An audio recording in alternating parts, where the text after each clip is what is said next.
Você não fazer nada, podendo fazer alguma coisa, é você condenar o inocente, condenar o pequenino, sabe? Para livrar o criminoso.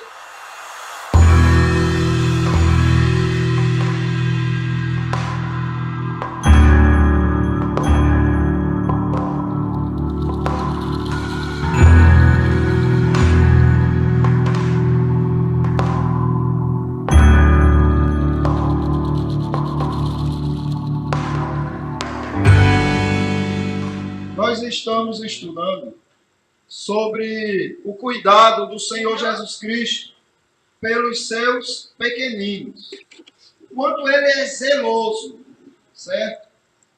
As pessoas estão muito mal acostumadas com respeito ao entendimento delas de quem é Jesus Cristo.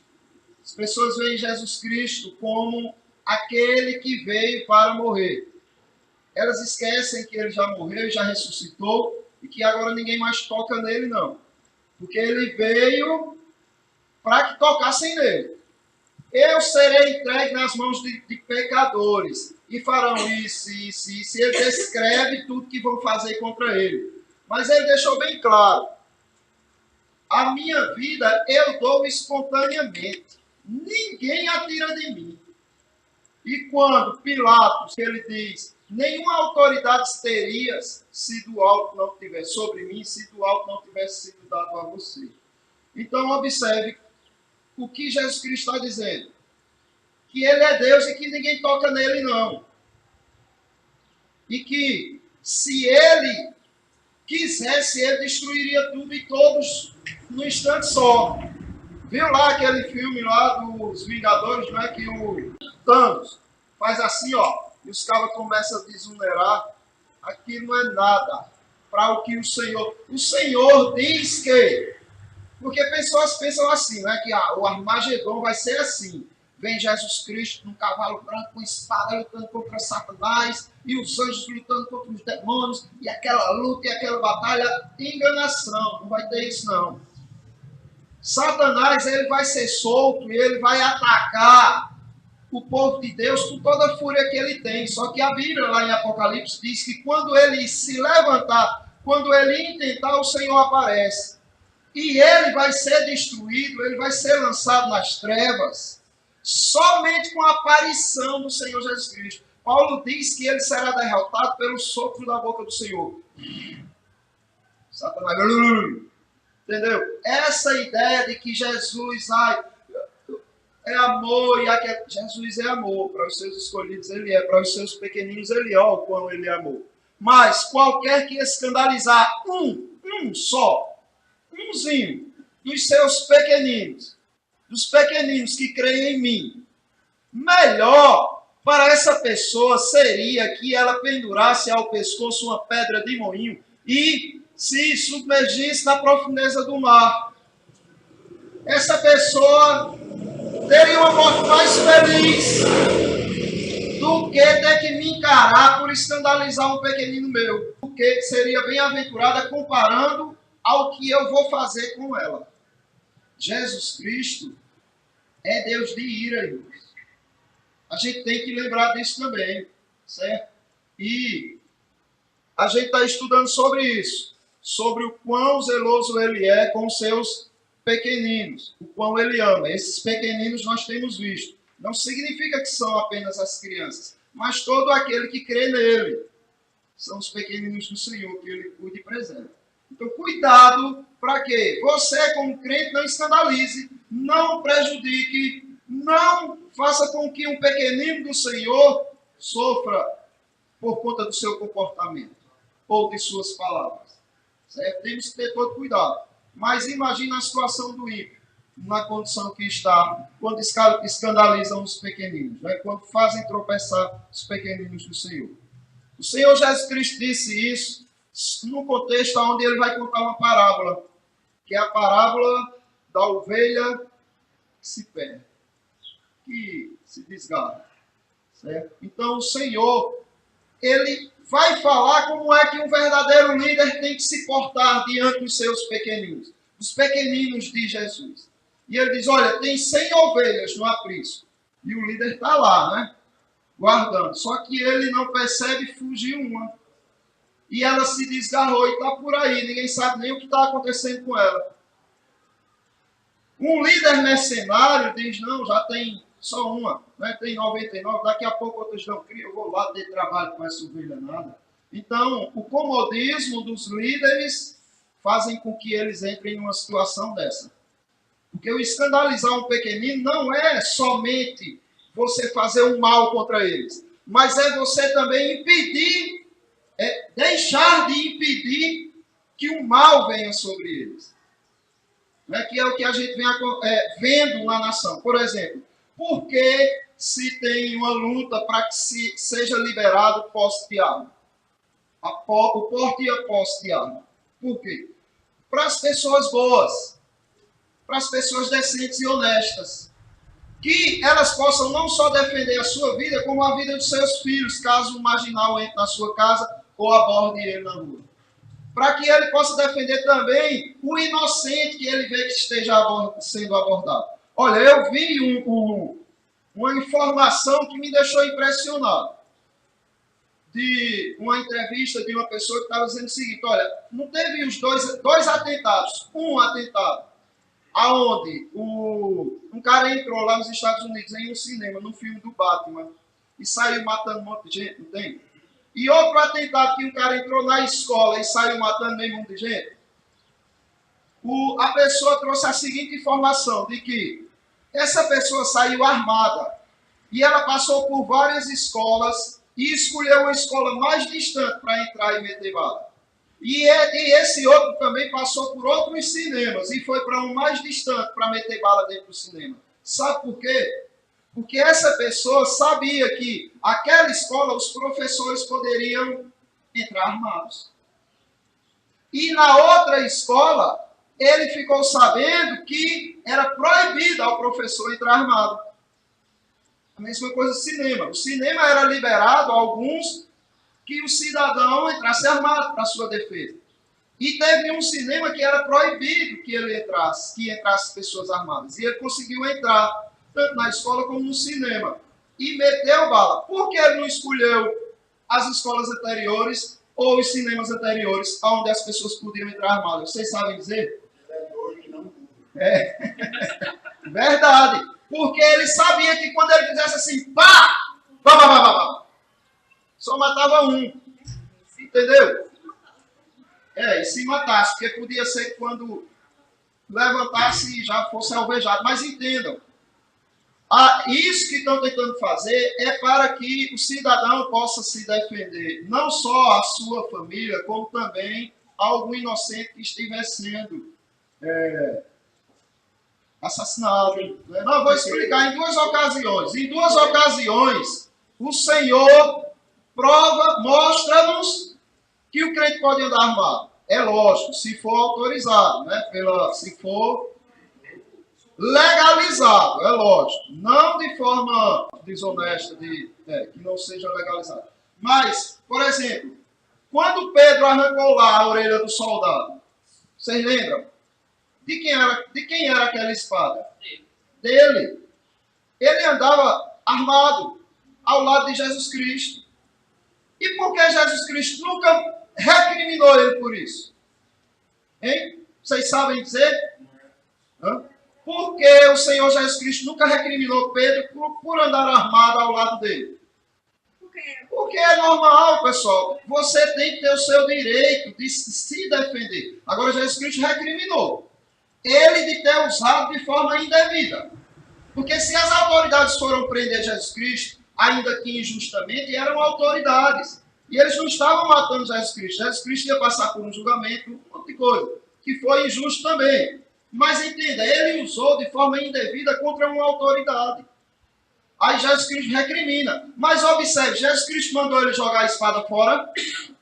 Foi o que Jesus Cristo disse. Não, Jesus Cristo colocou. Mas a respeito da espada de Pedro, coloque na bainha a sua espada, porque quem faz mau uso da espada, a espada morrerá. Mas guarde sua espadinha, deixe ela na bainha, a sua, e ele diz assim, a sua espada na bainha guardadinha e não jogado fora. E outra coisa, mas observe, o Senhor Jesus Cristo manda os 70 e diz assim, ó, não levem alforje, não levem comida, não levem nada, vão livres, porque ele estava com eles, suprindo tudo ali deles. Depois, quando Jesus Cristo está prestes a ir para os céus, Jesus Cristo reúne eles novamente e diz, olha, agora é diferente. Quem tiver uma bolsa, leve consigo. É mais ou menos assim o texto. Depois ele diz assim, quem tiver 2 capas, venda uma e compre uma espada. Venda uma e compre uma espada. O que é que Jesus Cristo está querendo dizer com isso? Olha, entenda uma coisa, vocês vão precisar se defender agora. Agora vocês vão para meio de lobos e vocês vão ter que ter a autodefesa de vocês. Então, compre uma espada para vocês andar. Ah, Senhor, temos 2 aqui, basta. Não tem para que agonia não, de sair, se enchendo de arma não, tá bom, já tem, pronto, agora vocês sigam, porque agora vai ser com vocês. É lógico que ele protege, né? Ó, quem é que vai ter autorização para andar com arma? Bem, é lógico, pessoas que não têm antecedentes criminais, pessoas que são de bem, de família, controladas, passa pelo teste psicológico, um monte de coisa para que se tenha a sua arma. Ah, não, mas vão sair matando por aí. Bem, se você pensa assim, então não compre. Porque você, de fato, vai sair matando por aí. Você não pode medir as pessoas pela sua régua, não. Se você acha que se tiver uma arma na mão vai sair dando tiro por aí, não compre. Agora, não chegue para outra pessoa e diga, você também vai. Como? Você não fazer nada, podendo fazer alguma coisa, é você condenar o inocente, condenar o pequenino, sabe? Para livrar o criminoso. Não, e um bandido não vai querer arma legalizada, não. Tu acha que o bandido vai dar o endereço dele, fazer teste e tudo, pegar uma arma para sair matando por aí? Aí é pensar burrice demais, né? Essa questão, por exemplo, teve um policial que estava trocando tiro com um bandido e ele foi ferido e caiu no chão e a arma dele ficou jogada. Um cidadão passou, viu aquilo, pegou a arma do policial e matou o bandido.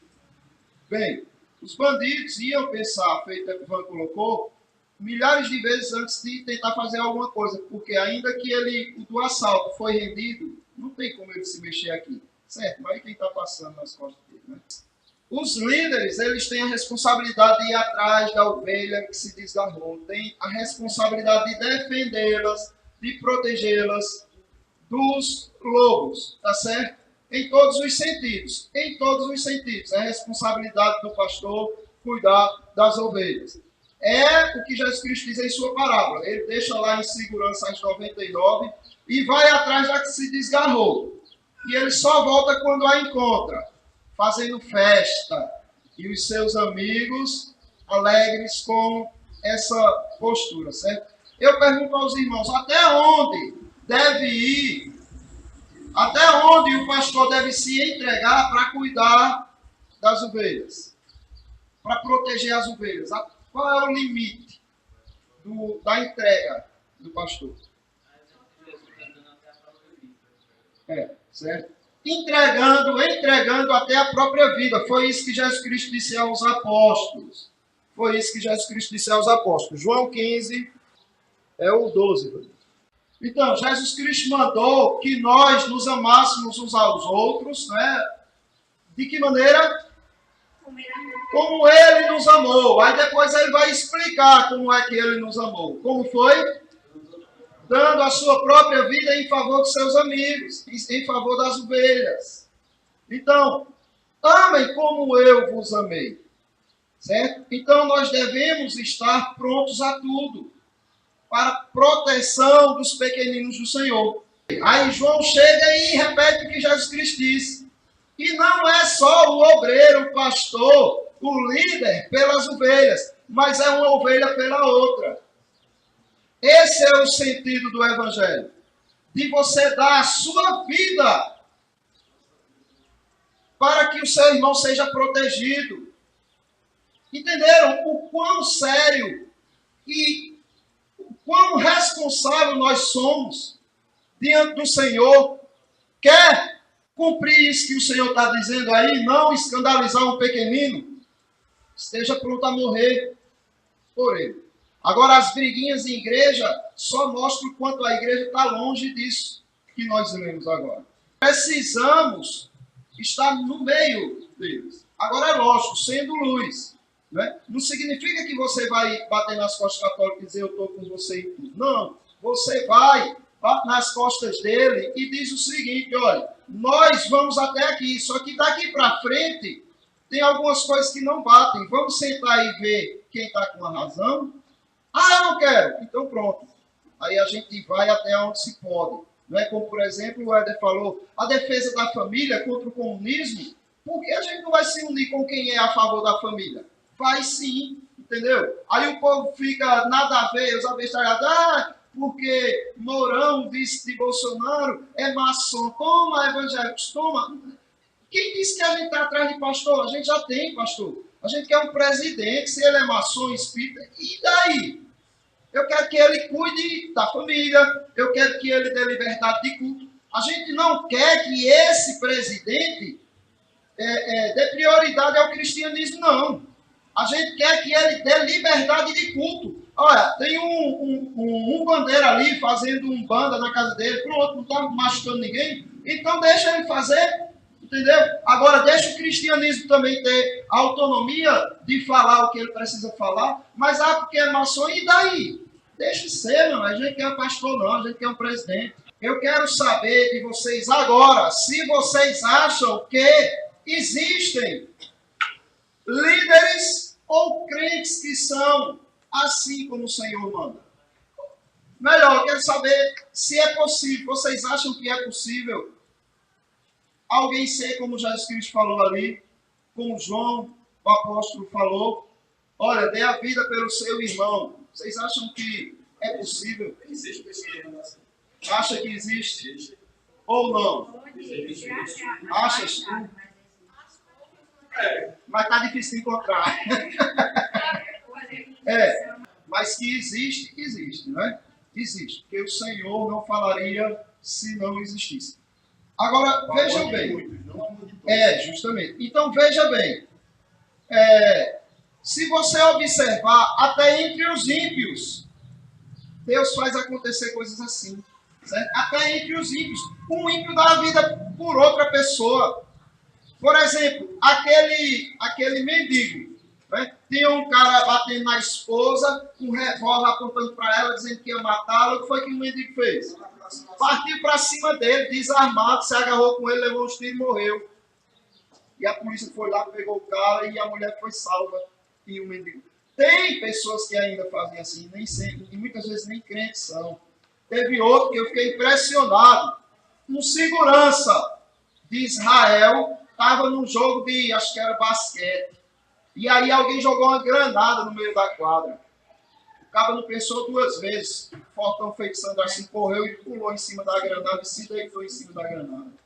Certo? Parece que ela nem explodiu, eu não lembro. Mas ele deu a vida dele para proteger o povo que estava ali ao redor e aquele que o contratou. Então é possível sim. Só falta a gente ter um apego maior ao que Cristo é e ao que ele fez. A gente vai fazer igual. Certo? Não é lógico com a sublimidade que ele tem. Deixa eu mostrar umas cenas de líderes que estavam dispostos a dar a própria vida pelo povo. Ó, vejam aí, isso é um documentário que eu peguei por partes da Segunda Guerra Mundial. Muita coisa que aconteceu que a gente não sabe, mas que a gente precisa saber para ver até onde Deus pode levantar pessoas para dar a vida por nós. Porque esses daqui morreram por nós, pode ter certeza. Se eles não tivessem enfrentado Hitler e lá os governos comunistas, se eles não tivessem enfrentado hoje, a gente estava vivendo pior do que os que estão vivendo na Venezuela, pode ter certeza. Quando o general Cota chegou à praia de Omaha, enfrentou uma tarefa quase impossível. Os soldados americanos estavam encurralados em uma estreita faixa de areia, com os alemães de um lado e o mar do outro. Exaustos e feridos, eles estavam perto de desistir. Cota precisava inspirá-los e fazer com que acreditassem que era possível vencer a batalha. Para sair da praia, eles precisavam escalar uma colina e passar pelo arame farpado, uma tarefa que já havia custado vidas.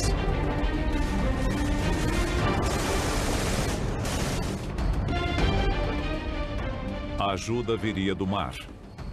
12 navios de guerra capazes de atirar em bunkers alemães para apoiar os homens que estavam na praia de Omaha. O capitão de um dos navios, o USS Frankfurt, James Semmes, queria ajudá-los, mas não podia.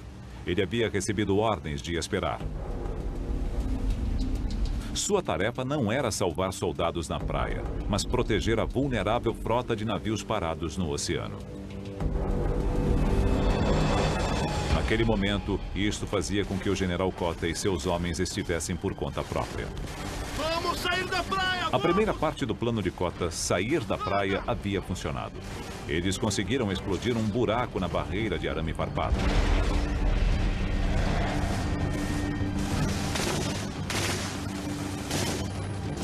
Mas, esperando por eles, perto do topo da colina, havia uma metralhadora MG-42 disparando 25 balas por segundo.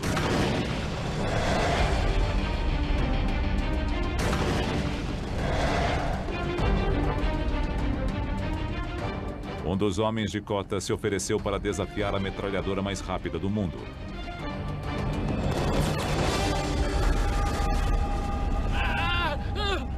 Meu Deus! Imagine que é o Cotta. Pela segunda vez, você se encontra em um momento de crise.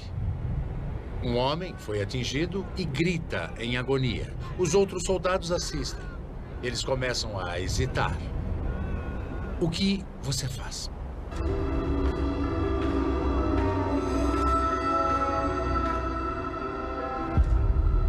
Aquele general sabia que estava no comando e que precisava fazer com que alguma coisa acontecesse, ou todos iriam morrer. Cotta mostrou sua determinação com uma frase que se tornou famosa. Senhores, estamos sendo mortos na praia. Vamos morrer lá no interior. Ele então usou a melhor arma que tinha à disposição. Por aqui! A liderança. E foi o primeiro a subir a colina.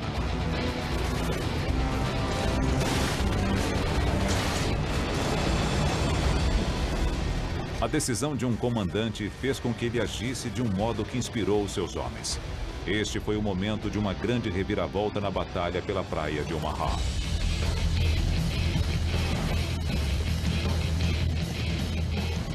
Cotta liderou o ataque. Enquanto isto, a 16 quilômetros dali, no oceano, outra decisão essencial estava sendo tomada. Nos navios que participaram do dia D, alguns dos oficiais tentavam acompanhar a batalha. Esta filmagem feita na época mostra centenas de homens mortos ou feridos na areia e nas águas. Os oficiais estavam a ponto de desistir. No meio da manhã, eles consideraram movimentar algumas das tropas que haviam restado para a outra praia. Os oficiais enfrentavam um dilema estratégico. Usar os contra-torpedeiros para proteger os navios de transporte ou para atacar os alemães na praia. Começaram a chegar notícias que algumas tropas estavam conseguindo quebrar as barreiras alemãs. Binóculos. Após horas de espera, os comandantes da Marinha finalmente deram a ordem para o combate. O comandante James Semmes, do USS Frankfurt, recebeu permissão para ir para a praia. Velocidade total. Semmes levou Frankfurt tão perto da praia que se arriscou a raspar o casco no leito do mar. A menos de 750 metros da praia, o Frankfurt virou de lado e abriu fogo, começando o ataque. As balas passavam por cima de mim, você ouvia um zunido e depois um bum. Você ouvia o barulho do bum, bum, bum, bum, bum, bum, bum, bum, bum. Eu queria apertar a mão do comandante daquele navio. Para os homens foi um momento de alívio. 11 outros navios de guerra se juntaram ao ataque. Após horas enfrentando uma derrota iminente, a batalha na praia de Omaha estava finalmente começando a melhorar para os americanos. Aí, perceberam? a diferença que uma pessoa com postura, com decisão, com posição tem. Às vezes até o líder fica confuso, fica fraco, fica sem saber o que fazer, precisa de alguém. Chegar e dizer assim, a gente vai. Né? Se a gente tem que fracassar, vamos fracassar no interior, agora na praia não.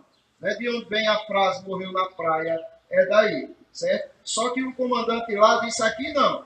Se é de a gente morrer na praia, a gente vai morrer no interior. E partir para cima. E foi isso, essa decisão desse comandante, que mudou toda a história ali, né? Daquele combate, daquela batalha ali. Por causa disso, incentivou os outros soldados, por causa disso, empolgou os navios dos outros comandantes lá, e por causa disso, eles venceram aquela batalha. Então, é importante, irmãos, que a gente tenha ousadia e coragem de dizer aquilo que Jesus Cristo disse. Vamos dar a vida um pelo outro. Vamos morrer no lugar do nosso irmão. Vamos lá, bora, certo? É essa a posição daquele que tem que defender os cordeirinhos de Cristo, tá certo?